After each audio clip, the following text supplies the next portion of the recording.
century was also the time of the centralization of royal power. The long period of turbulent and internecine wars came to an end. In 1485, the War of the White and Red Roses ended with the victory of Henry Tudor over the King Richard III, who both claimed to the throne.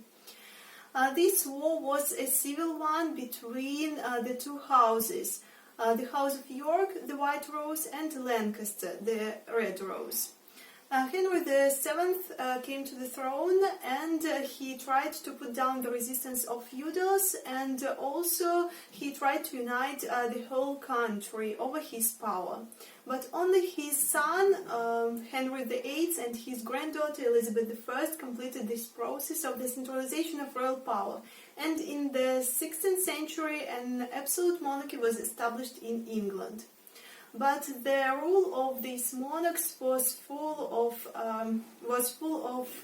riots and intrigues, and as the result, the turbulent atmosphere was naturally reflected in the literature of this period of time. This time was also known as the period of Reformation.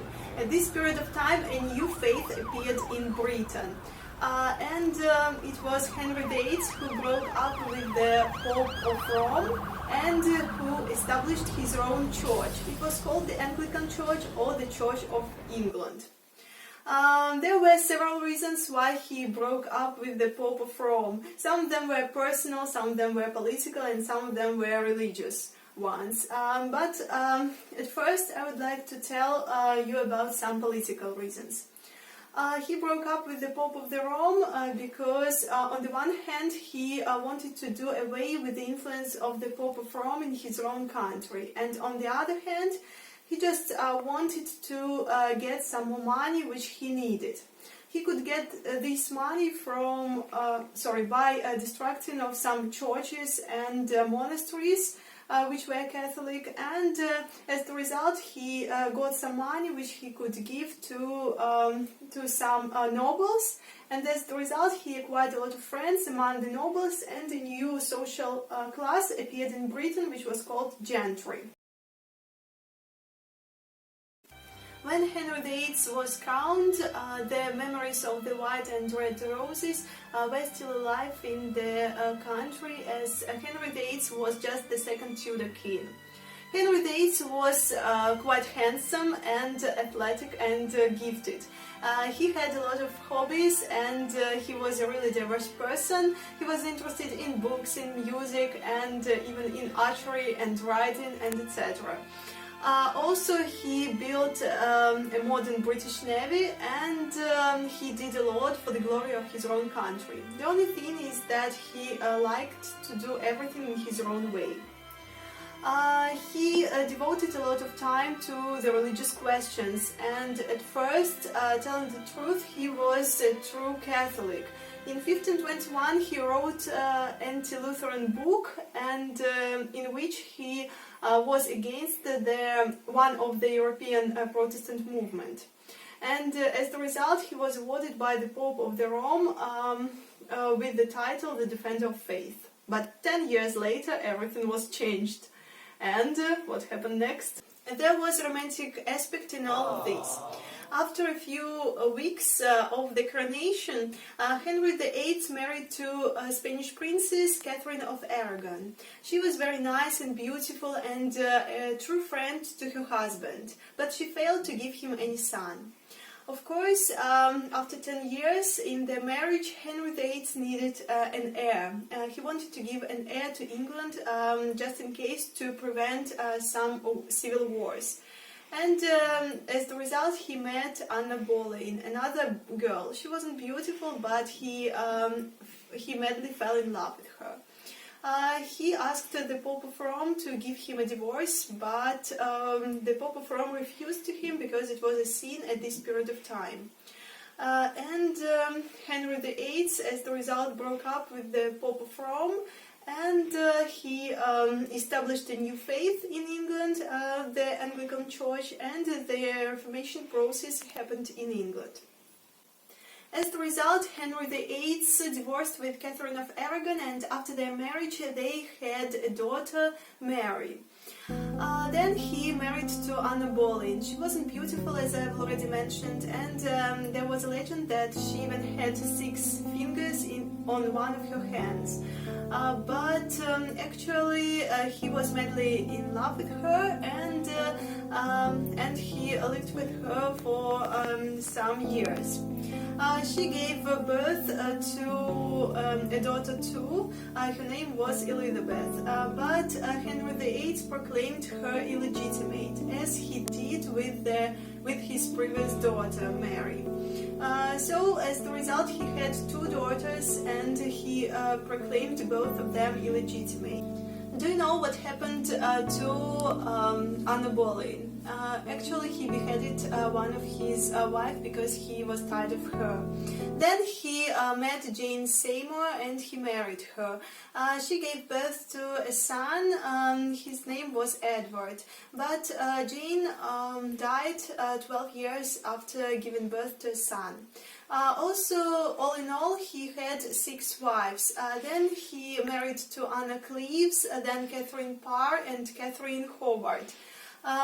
Catherine Howard was also beheaded by the king, and the only wife who can survive the king was Catherine Parr. She was the luckiest. No matter what they say now, I'm in love. I do it my own way, 'cause I'm in love. And I can keep that song out of my mind, whistling that silly tune all the time.